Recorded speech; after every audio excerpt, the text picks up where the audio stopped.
Hey, what's up, everybody? It's Phoenix Frost. I've been having a lot of good reviews on you guys reading my bio and everything that I've been through and stuff in my life. So to to avoid keeping to repeat the same questions over and over. And I know you guys are just asking because you really just don't know.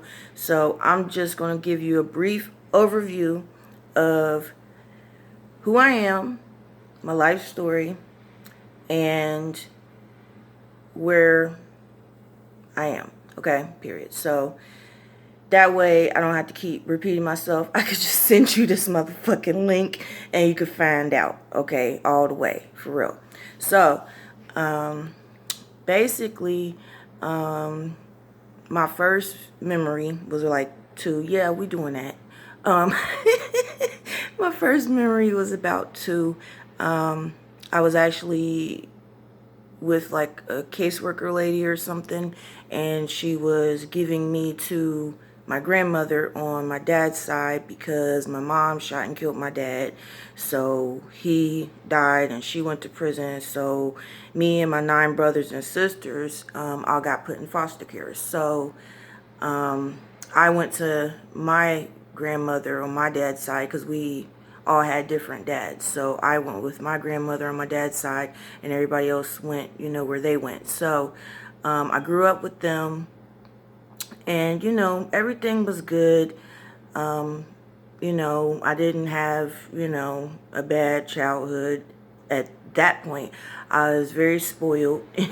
Anything I wanted, you know what I'm saying? And, as long as she could afford it, she got it. If she couldn't afford it, she saved up.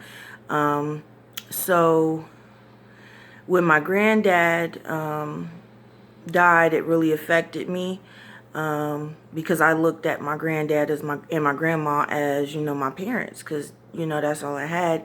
And like I said, I was there at age 2, so the story I was told, my mom shot and killed my dad and she died in prison. So that's all I ever knew.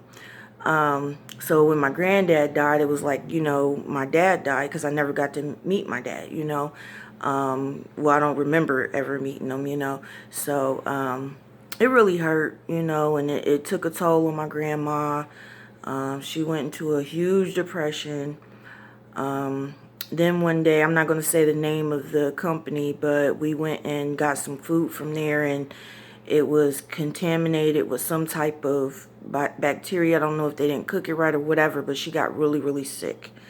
So it went from a simple cold, like flu type thing to the point where she was constantly just coughing up mucus, and you know what I'm saying? Like she was pretty much in bed all day. Like she up to the bathroom, back in bed. Like she was sick really bad. So I had to take care of not only her, but my Uncle Henry at the time stayed with us. Well, he had been there, ever since I got there too. But my grandma used to take care of her brother who was crippled. So, so I had to not only take care of her, I had to take care of him too at age 14. So cooking and cleaning and, going and running errands and all that stuff. So I tried to reach out to help from the family. She'd get on the phone and say, oh, she's just worried about me. I'm all right.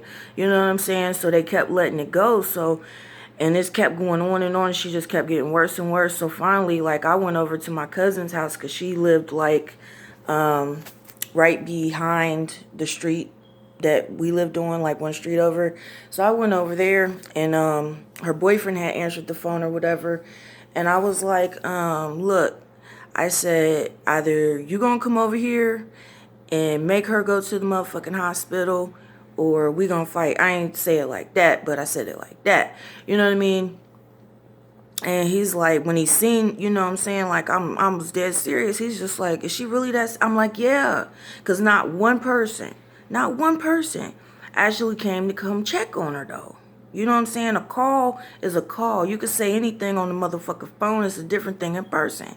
So he came over, and You know, he was like, you know, she's laying in bed like she always do, and, oh, I'm fine, da da da da da. So he was like, well, you know, you just worry, she'll be all right, blah, blah, blah. So I was like, well, make her sit up then. Make her sit up out of bed. You know what I'm saying?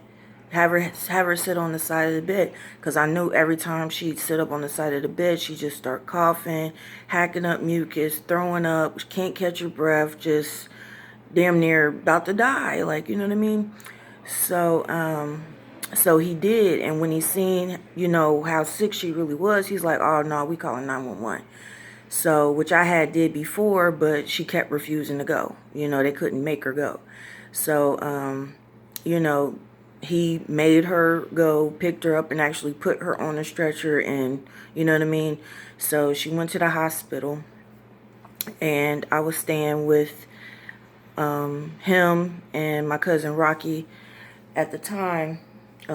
Like I said, he was my cousin's boyfriend or whatever. So I stayed there with my cousins for probably about like 2 months. I don't even think it was that long. And he started getting all weird. Like, I never knew, like, the whole time that they was together, that he was beating on her and the kids. I never